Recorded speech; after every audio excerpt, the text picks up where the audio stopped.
اللہ رب العالمین کے صفاتی ناموں میں ایک نام قہار ہے۔ قہار کے معنی وہ جو مکمل طریقے سے ہر چیز پر قادر ہو اور غلبہ اور طاقت رکھتا ہو،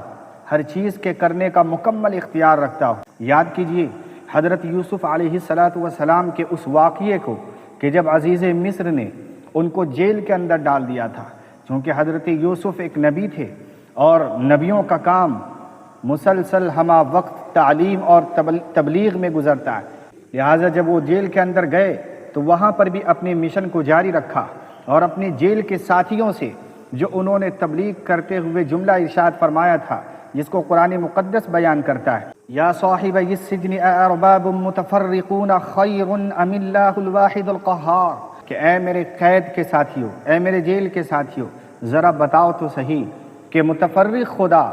بہتر ہے یا ایک قادر مطلق تنہا ہر چیز پر قادر خدا بہتر ہے؟ تو یہاں پر حضرت یوسف علیہ السلام نے اپنے خدا کے لیے، اللہ کے لیے، معبود کے لیے جو لفظ استعمال کیا وہ قہار کا لفظ استعمال کیا۔ دنیا میں بہت سے ظالم پیدا ہوئے، ایک سے بڑا ایک ظالم دنیا نے اپنی نگاہوں سے دیکھا،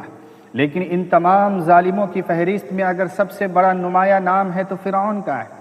آپ اس کی تاریخ تو جانتے ہی ہیں۔ فرعون جب اپنے زوم باطل کے اندر بہت سے ببانگ دہل دعوے کیا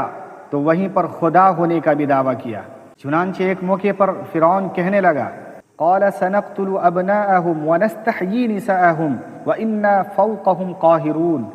کہ یقیناً ہم بنی اسرائیلیوں کے جو بیٹے پیدا ہوں گے ان کو قتل کر دیں گے، اور جو بچیاں پیدا ہوں گی ہم ان کو زندہ چھوڑیں گے، وَإِنَّا فَوْقَهُمْ قَاهِرُونَ، اور ہم ان بنی اسرائیلیوں پر مکمل طریقے سے غلبہ اور اختیار رکھتے ہیں۔ تو یہاں پر بھی فرعون اپنے آپ کو زوم باطل میں قہار ہونے کا دعویٰ کر رہا تھا۔ یہی وجہ ہے کہ جو اصلی اور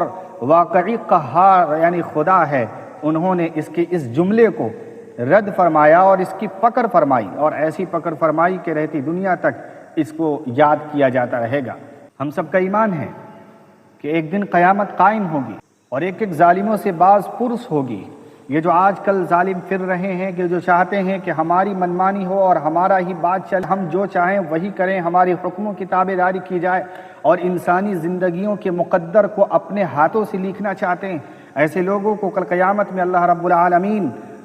صفحات کی طرح اس دنیا کو الٹ پلٹ دیں گے اور پوچھیں گے کہ لمن الملک اليوم، کیا آج بادشاہت کس کی ہے؟ جب کسی طرف سے کوئی جواب نہیں آئے گا اور بالکل سناٹا ہی سناٹا ہوگا تو خود قادر مطلق ارشاد فرمائیں گے للہ الواحد القہار، کہ آج حکومت صرف قہار کی ہے، صرف اللہ کی ہے۔